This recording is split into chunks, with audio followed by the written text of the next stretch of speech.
Ladies and gentlemen, this is TVP World. You're watching another edition of Break the Fake, where we debunk fake news and combat false narratives. I'm your host, Benjamin Lee, and let's get rolling.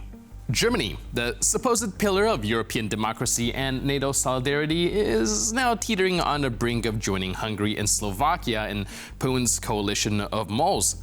With early parliamentary elections looming, the German political stage is a spectacle worthy of a dark comedy. Now, the AfD is conveniently boxed out of coalition talks with the sanitary cordon, but for some reason, this magical barrier does not apply to the left-wing queen of Kremlin-friendly slogans, Sarah Wagenknecht. Comrade Wagenknecht, who seems to have a direct hotline to Moscow, has made it crystal clear. The path to German prosperity lies in holding hands with Putin and scrapping those pesky sanctions. According to her, these measures have nothing to do with morality or human rights and are merely, quote, an economic murder program for German companies. Never mind that sanctions are one of the few tools Europe has left to push back against Russia's aggression. Why bother with principles when there is profit to be made? Oder um es noch mal ganz deutlich zu sagen, die Sanktionen haben nichts mit Moral, sie haben nichts mit Menschenrechten, sie haben nichts mit Friedensliebe zu tun. Sie sind schlicht ein Konjunkturprogramm für die US-Wirtschaft und ein Killerprogramm für deutsche und europäische Unternehmen. Schlicht ein Killerprogramm für unsere Unternehmen. Das muss man doch so deutlich aussprechen. Und sie haben auch einen ganz klaren Zweck. Der Zweck ist, den Anteil der Vereinigten Staaten an der globalen Wertschöpfung wieder zu steigern.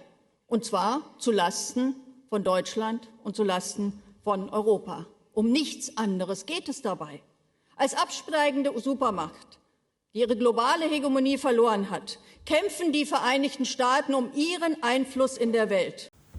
And let's not ignore her truly groundbreaking insight that sanctions are part of an evil US plot to increase their global value share at the expense of Europe. Forget Russian tanks rolling into Ukraine. She would have you believe the real villain is America, trying to maintain its influence. One has to wonder if she's drafting her next speech directly from a Kremlin template. Should Wagenknecht ascend to a prominent role in Germany's government, we can only imagine Putin popping champagne in the Kremlin. After all, why send spies when European leaders seem so eager to do the job for them? Bravo, Germany, truly a masterclass in shooting yourself in the foot while handing Putin the bullets. Sergey Lavro, the Kremlin's poet laureate of paranoia, has graced us with another gem of Russian propaganda.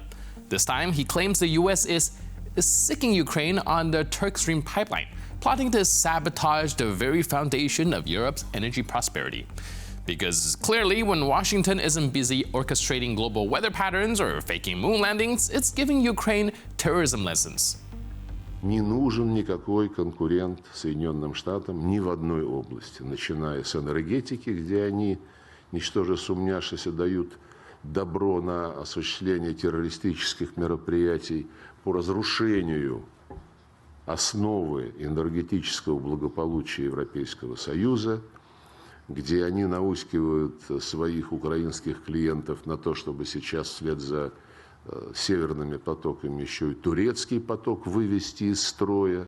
According to Lavrov's logic, the Nord Stream explosions weren't enough. Now that the West is coming for Turkey's pipelines, all in a grand plot to keep Europe shivering in the dark. Never mind the fact that Europe has been weaning itself off of Russian gas with remarkable success. Lavrov still clings to the fantasy that Russian pipelines are the lifeblood of the continent, as if Gazprom isn't yesterday's news. But let's be honest, this isn't about energy, it's about distraction. When your army is floundering, your economy is tanking, and your global reputation is in tatters, the best you can do is to scream CIA and hope someone buys it. So here's to Lavrov, tirelessly spinning tales of Western villainy while the Kremlin's propaganda machine churns out its next masterpiece. Hollywood should start taking notes. Russian propaganda, the undisputed heavyweight champion of hypocrisy. Just when you think you've seen it all, they unveil a gem like the Dialogue on Fakes 2.0 form. Yep, and a country that practically writes the book on disinformation is now organizing international summits on fact-checking. What's next? A Kremlin-sponsored seminar on human rights in the 21st century. Timothy Vai, the proud architect of this circus, thanked the Russian Foreign Ministry for supporting their noble cause of fighting fake news. Meanwhile, Lavrov chimed in, lamenting how Western governments won't accredit Sputnik and RT because they're not media but tools of propaganda. Sergey, that's like McDonald's complaining it's not recognized as a health food chain.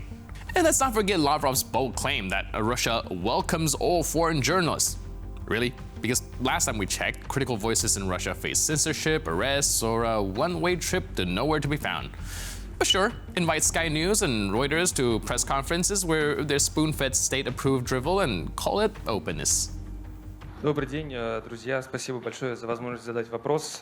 Меня зовут Тимофей Ви, я автор программы «Фейк-контроль» на телеканале Соловьев Лайв, и также я сотрудник ОНО «Диалог».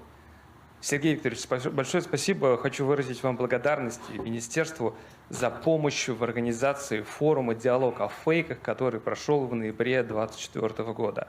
На нем мы заявили о создании Международной фактчекинговой ассоциации. Какой? Международной фактчекинговой ассоциации.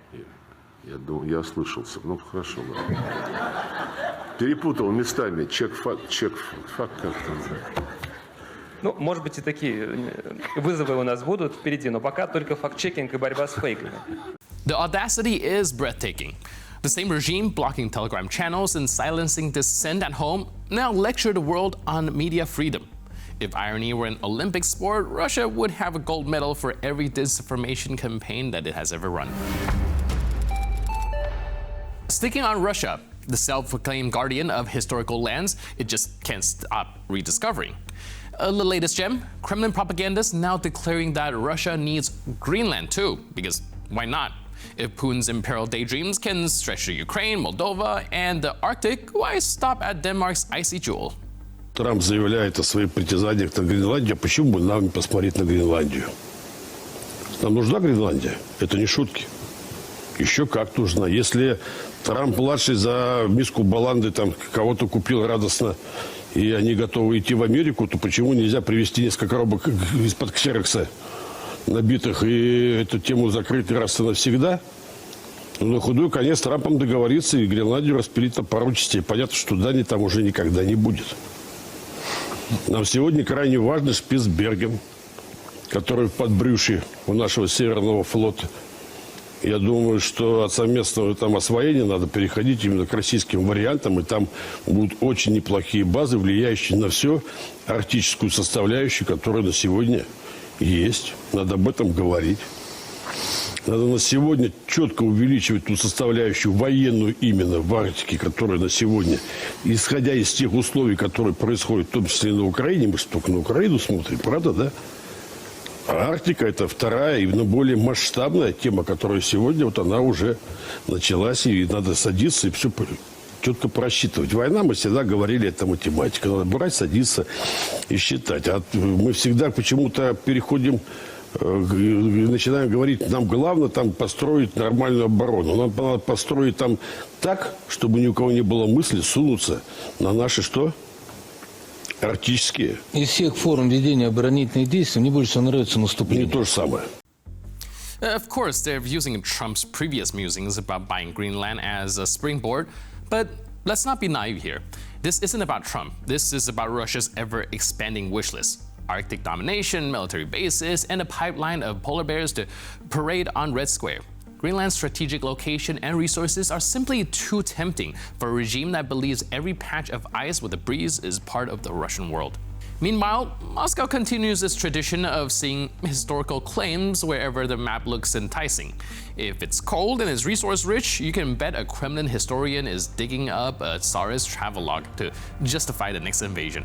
So here's to Russia's latest imperial fantasy. Maybe next week they'll claim the moon, citing historical lunar ties. Because for Putin's Russia, every corner of the world looks like a long-lost Russian land in need of a good annexation. Bravo Kremlin, dream big. And with that, we conclude this edition of Break the Fake. But for more news, update, and commentary, please stay tuned to TPP World.